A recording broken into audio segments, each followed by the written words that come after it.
Au mois d'août, vous étiez peut-être en vacances et vous avez manqué les championnats de Belgique pour jeunes chevaux. Pas de panique, EquiTV vous propose un petit retour en arrière sur cette grande semaine de Gèves, une édition 2025 qui restera à coup sûr comme un très grand cru. Depuis 4 ans maintenant, la grande semaine de Gèves a retrouvé une nouvelle jeunesse et cette année encore, le rendez-vous n'a pas déçu.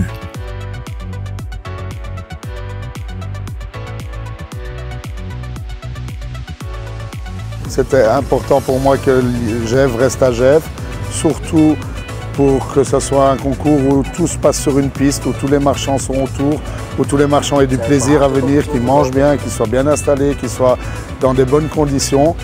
Et je pense qu'avec les retours que j'ai eus là toute la semaine, que surtout des néerlandophones et bien évidemment des wallons aussi, mais surtout des néerlandophones, qui se sentent bien à Gèves et qui veulent que ça reste à Gèves.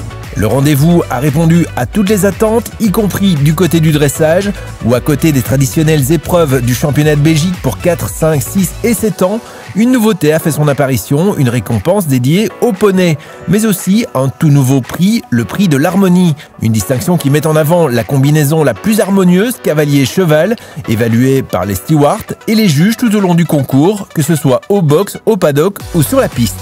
Pour sa première édition, le prix a été attribué cette année au couple Jérôme Schneiders et Belagia. Oui, c'était pour moi une très belle surprise, comme c'est la première fois et je suis très content de l'avoir vu. Oui. Surtout que nous, on a ici la possibilité sur ce beau concours de présenter notre travail et si le travail est relax comme ça, bien avec les chevaux, comme on travaille aussi à la maison, c'est encore mieux d'avoir le prix.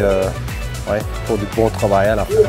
Une très belle initiative qui souligne l'importance de la complicité et du bien-être du cheval au cœur de la compétition. Gèves, c'est aussi bien entendu un tremplin pour les très jeunes générations, les poulains et pouliches de l'année. Ils étaient particulièrement bien représentés et mis à l'honneur avec les concours de modèles.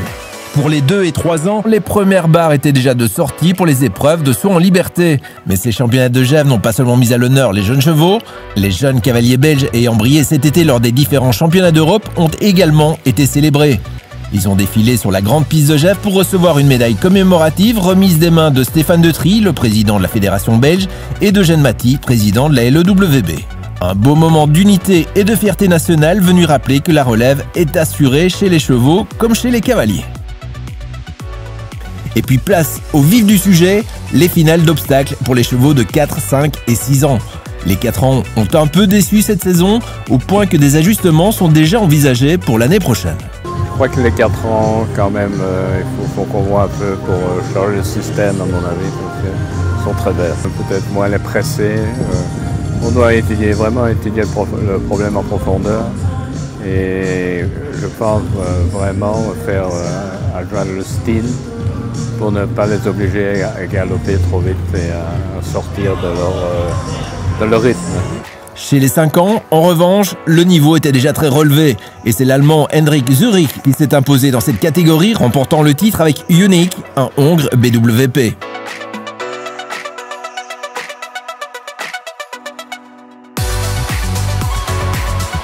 Et puis véritable vitrine de ces championnats, les 6 ans, avec un Sacha Beguin impérial en finale, en selle sur l'Afé Sauvenière Z, une jument copropriété de sa naisseuse Fabienne Daigneux et de l'écurie Philippe Hart. Une pépite avec laquelle Sacha Beguin a trouvé très vite les boutons, même s'il ne la montait pas depuis si longtemps que ça. Je sais que la jument est très bonne. Maintenant, ça faisait qu'un mois et demi que je l'avais. On me l'a apportée mi-juillet, je pense. Donc tout allait assez vite. J'ai juste fait la qualification comme concours avec. Et on était qualifiés. Et après le championnat, et tout s'est bien passé. C'est Fabienne Daigneux qui montait avant. Et moi, je l'ai montée une fois à Oliva, juste un parcours 1m15 comme ça pour un peu sentir le cheval. Et puis après, elle a été au champ. Tout à fait, jusqu'en juin, je pense. Après, Fabienne l'a remonté un petit peu. Elle m'a décidé de l'amener. J'ai monté, j'ai sauté à la qualif. Après, les Philippards sont achetés la moitié. Et on est venu au championnat. Je sais que la jument, elle est déjà très rapide d'elle-même. Elle tire vraiment, elle pousse vraiment vers la barre. Donc je sais que je sais partout attendre et bien la garder en équilibre. Donc je savais que je pouvais lui faire confiance. Elle est très respectueuse, beaucoup de moyens. Donc je savais que j'avais mes chances au barrage. Et elle était tout à fait avec moi et elle m'écoutait parfaitement et donc parfait. C'est très chouette, surtout que le championnat dure déjà très longtemps à Gèves. J'espère que ça va durer encore longtemps comme ça. Et l'organisation est de mieux en mieux à chaque année et super concours. Un superbe résultat qui clôturait une superbe semaine de Gève. Oui, vraiment une grande édition. D'abord, on a été servi par le temps, ce qui est formidable. Pas d'une goutte de pluie pendant toute une semaine. Puis on a géré un millier de chevaux sans incidents, sans accroc. Vraiment, on avait de beaux sports. On a fait profiter l'élevage de notre organisation. Donc c'est une grosse vitrine pour les étrangers, pour bien prouver ce que les éleveurs belges peuvent faire. Je trouve qu'on a eu un sport de qualité avec des finales magnifiques, des finales dures, compliquées, qui se ressemblent à la Naken, mais ce qui est équivalent au niveau de l'élevage belge aujourd'hui, qui est pour moi le meilleur au monde. Rendez-vous en 2026 pour une nouvelle édition de ce qui reste un des musts en matière de jeunes chevaux.